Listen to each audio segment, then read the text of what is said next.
happens?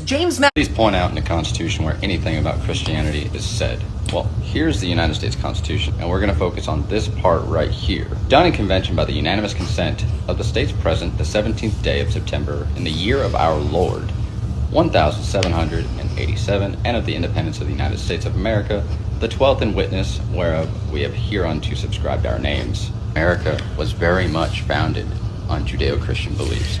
I, in my heart of hearts, want to believe that people aren't this fucking stupid, but last week I learned how many people don't know Puerto Rico is part of the United States. So here we are. So your go-to that we're supposed to be a Christian nation is Anno Domini, the unit of time used by Europeans, their colonies and commonwealths, that was used by anybody regardless of religion in those Western cultures. Did you actually read the Constitution of the Forefathers, or did you just fixate on that because it's your one shot, even though Lord is not exclusive to Christianity? That's like saying Game of Thrones is a Christian show because so many people have the title of Lord. It was just what we used for time before we went to CE, which is the Common Era. But let's go to the actual Constitution. Prior to the Bill of Rights, Article 6, Clause 3 says you cannot have a religious test or requirement for those holding office, because they did not want to say you have to be a Christian to hold office. So then what happens? James Madison writes the Bill of Rights. He was so obsessed with the separation of church and state that he included religion first. He said Congress shall make no law establishing religion or prohibiting the free exercise thereof. It's called the Establishment and the Free Exercise Clause, because it was James Madison who said the purpose of the separation of church and state is to keep from these shores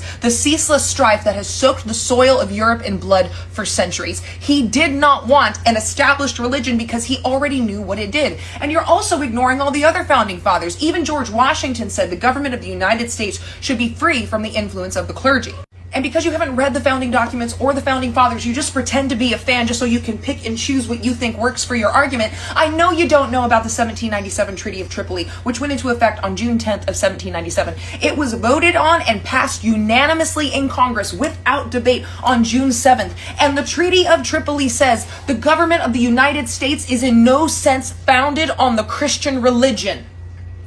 Voted on, passed unanimously without debate, from men of multiple religions. Some were believers, some were not. It doesn't get more clear than that, and you don't get to cherry pick it, because you know what using religion has been really handy for in the past?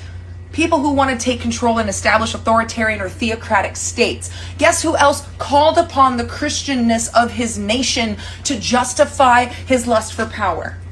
Hitler. Please point out in the Constitution